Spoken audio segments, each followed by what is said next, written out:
সকাল সকাল মেঘলা ওয়েদারটা দেখে মনটা খারাপ হয়ে গেছিল, কারণ আমাদের একটু যাওয়ার কথা আছে একটা জায়গায়।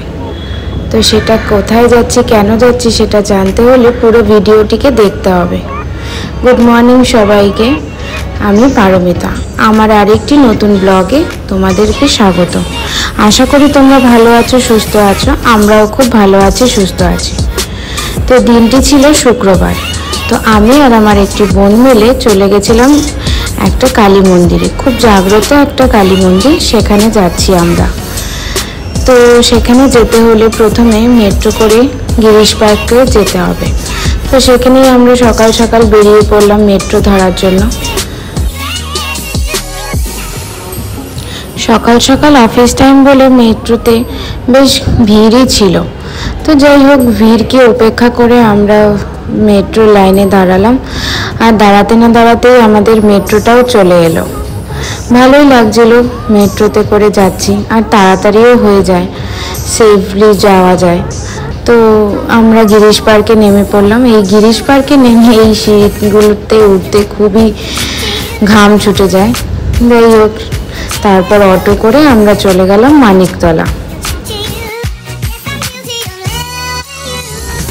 মানিকতলা মোড়টায় নেমে একটু হেঁটেই যেতে হবে ওই মন্দিরটাতে। তো সেখানে আমার যে বোন গেছে আমার সাথে, তার আবার একটা কাকাতো বোন দাঁড়িয়েছিল। তো ও আমাদের সাথে যাবে বলে এসেছে। গলির ভেতরে ঢুকতে না ঢুকতেই দেখতে পেলাম কত কত দোকান ওখানে বসেছে। মায়ের যা যা দরকার সেই সব দোকান থেকেই নেওয়া যাবে। তো আমরা একটা দোকান থেকে সব মায়ের জিনিসগুলো নিয়ে নিলাম, ফুল মালা যা যা দরকার। তো মা যেহেতু এখানে 5 বছর বয়সী মা হিসাবে এখানে মানা হয়, তো মাকে আমরা চকলেটও দিতে পেরেছিলাম। তারপর সব কিছু নিয়ে আমরা এই গলির মধ্যে লাইনে দাঁড়িয়েছিলাম। তো সব কিছু জমা দিয়ে, নাম গোত্র সব কিছু দিয়ে মা শ্যামসুন্দরী মন্দিরে প্রবেশ করলাম। এই শ্যামসুন্দরী মা মন্দিরে প্রবেশ করতে হলে মেয়েদেরকে শাড়ি আর ছেলেদেরকে ধুতি পাঞ্জাবি পরে আসতে হয়। আর আমরা যেদিন গিয়েছিলাম সেদিন ছিল মায়ের স্নান যাত্রা। মায়ের এই অপূর্ব স্নানের দৃশ্য দেখে আমাদের মন ভরে গেছিল। খুবই লোক হয়েছিল ওখানে, খুবই ভালো লাগছিল। দুধ দিয়ে মাকে স্নান করানো হচ্ছিল। একটি বাড়ির মধ্যে এই মাকে স্থাপিত করা হয়েছে।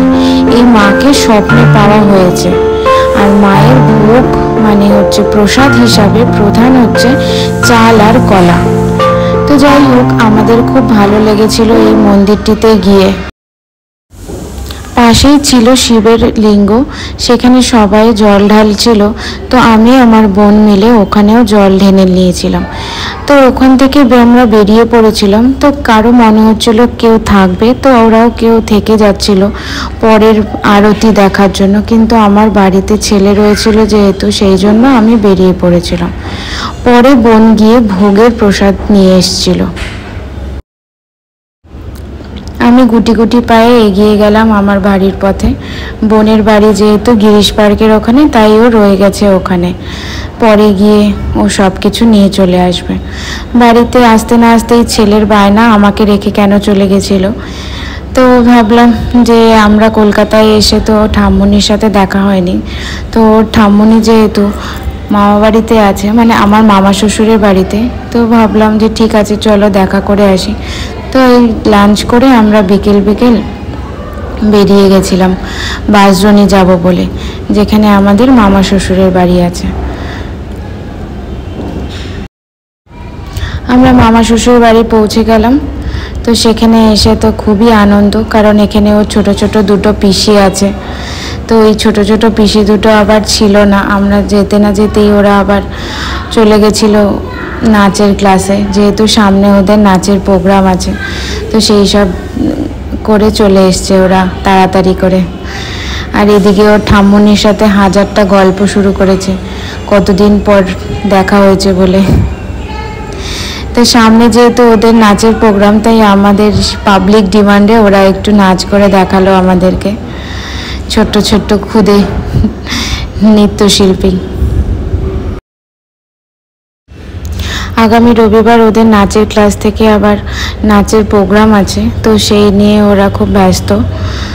তো সেই সব দেখতে দেখতে অনেক রাত হয়ে গেল। তারপর আমাদের বাড়িও যেতে হবে। তো সবাইকে টাটা করে আমরা আবার বাড়ির পথে রওনা দিলাম। আমার ছেলে ওখান থেকে আসতেই চাইছে না, যাবে না করে যাচ্ছিল। এ হলো আমাদের হাসিমুখ ননদ, খুব হাসতে থাকে সারাক্ষণ, ভালো লাগে ওদের সাথে কথা বলতে। জয়শ্রী কালী মন্দিরের সামনে দিয়ে যখনই যাবে আমার ছেলে, তখনই নমস্কার করে তারপরে যাবে। এই করতে করতে আমরা বাড়ি পৌঁছে গেলাম। ভিডিওটি ভালো লেগে থাকলে লাইক, শেয়ার, কমেন্ট অবশ্যই করবেন। টাটা, সবাই ভালো থাকবেন, দেখা হবে পরের ব্লগে।